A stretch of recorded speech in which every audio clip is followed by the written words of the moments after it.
Perkenalkan, nama saya Bella Milenawati. Saya NPM 693. Nah, di sini saya ingin bertanya kepada kelompok 2, yaitu bagaimana upaya yang dapat dilakukan untuk pengembangan UMKM tersebut. Saya Edo Bagus Gede Widiatnyana NPM 098 akan menjawab pertanyaan dari Bella NPM 693. Baik, dalam pengembangan UMKM UD Betonsari dalam paper yang kami buat, yaitu dengan cara mengikuti perkembangan teknologi dari segi pemasaran. Ada pula cara mengikuti sebuah tender dalam sebuah proyek borongan atau pemborong maupun proyek properti besar lainnya, dan juga pengembangan dari segi kualitas barang agar mencakup pasar yang lebih baik dan besar agar konsumen merasa puas dengan harga pasaran tetapi kualitas luar biasa. Selain selalu melayani sesuai kemampuan dari UD Betonsari tersebut agar terlihat lebih profesional, di mana saat ini hanya penjualan baru di sekitaran UD tersebut, yaitu di Desa Kapal, Badung, Bali. Walaupun penjualan nanti sudah mencakup proyek besar, perusahaan properti diusahakan juga masih menjangkau proyek kecil perseorangan. Perkenalkan, nama saya Mariani Sitisuntong, NPM 084. Saya ingin bertanya kepada kelompok 2, jelaskan peran UMKM dalam perekonomian nasional. Perkenalkan, nama saya Imade Bagus Sandi Gunawan, NPM 061, akan menjawab pertanyaan dari Mariani Ani Sontong, NPM 084. Peran UMKM untuk perekonomian Indonesia. Ya, di sini saya menyimpulkan ada 3 peran UMKM ya ada di Indonesia. Yang pertama itu untuk meratakan perekonomian. Kehadiran UMKM dianggap mampu meratakan perekonomian di berbagai pelosok masyarakat di daerah terpencil, bisa memenuhi kebutuhannya tanpa perlu mengunjungi kota besar. Yang kedua, untuk mengurangi kemiskinan.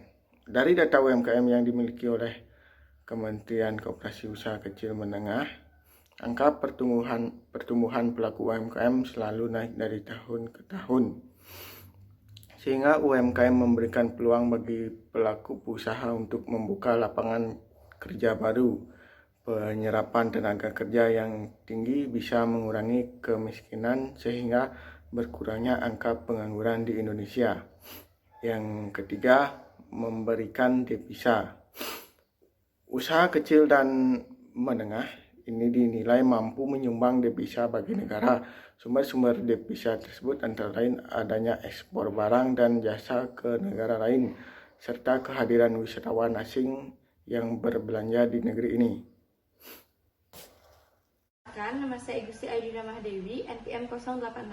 Di sini, saya akan bertanya kepada kelompok 2. Sebutkan dan jelaskan apa saja yang kalian ketahui tentang masalah-masalah yang dihadapi dalam pemberdayaan UMKM di Indonesia. Sekian dan terima kasih. Baik, saya Putu Ananda Kusuma Wijaya, NPM 055, akan menjawab pertanyaan dari Gusti Ayudina Mahadewi, NPM 086. Pertanyaannya, sebutkan dan jelaskan apa saja yang kalian ketahui tentang masalah-masalah yang dihadapi dalam pemberdayaan UMKM Indonesia. Saya akan menjawab. Yang pertama, kelemahan dalam memperoleh peluang pasar dan memperbesar pasaran. Dan yang kedua, kelemahan pada bidang organisasi dan manajemen sumber daya manusia. Dan yang ketiga, terbatasnya jaringan usaha kerjasama antar pengusaha kecil. Dan yang keempat, kelemahan dalam bidang pemodalan dan keterbatasan untuk memperoleh jalur terhadap sumber pemodalan. Perkenalkan, nama saya Gusti Ayu Fitriani, MPM 024. Saya ingin bertanya kepada kelompok 2, mengapa UMKM terbukti tahan terhadap berbagai macam goncangan krisis ekonomi? Terima kasih. Nama saya Iko Mangarsa Sugita, NPM 089. Saya akan menjawab pertanyaan dari Ayu Fitri, NPM 024. Mengapa UMKM tahan terhadap berbagai macam goncangan krisis ekonomi? Jawaban saya, karena memiliki basis konsumen yang loyal. Tidak bisa dipungkiri jika usaha mikro memiliki konsumen yang loyal terhadap produk mereka.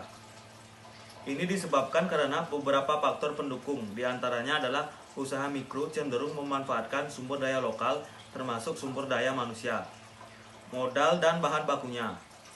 Alhasil, biaya produksi dapat ditekan dan mampu menghasilkan produk dengan harga murah namun berkualitas tinggi.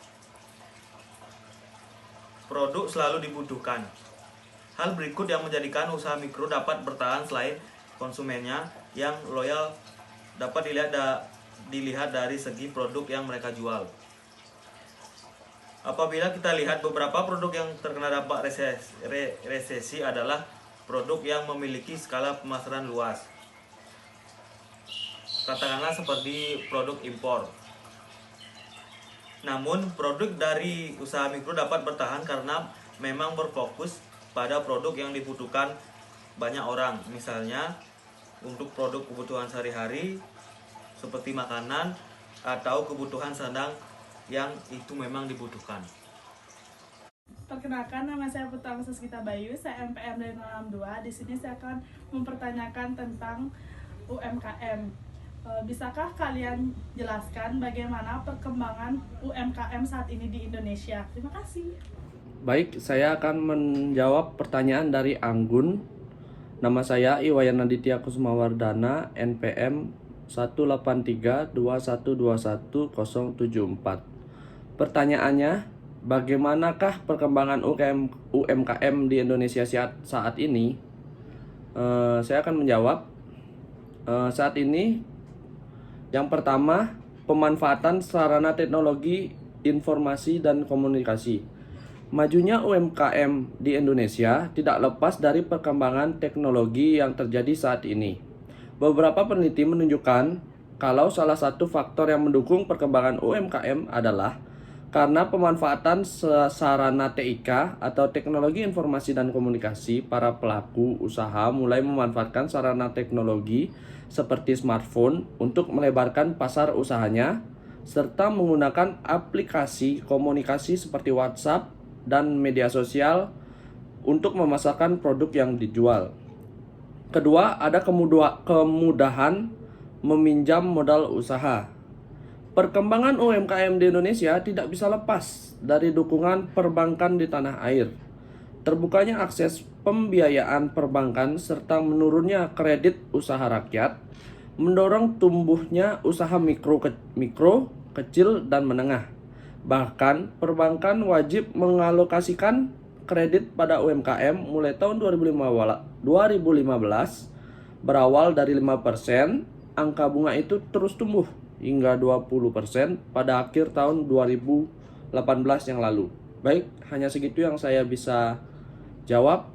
Terima kasih. Om Santi Santi Santi Om. Baik, terima kasih atas waktu yang diberikan kepada kami. Kami tutup presentasi hari ini dengan Prama Santi. Om Santi Santi Santi Om.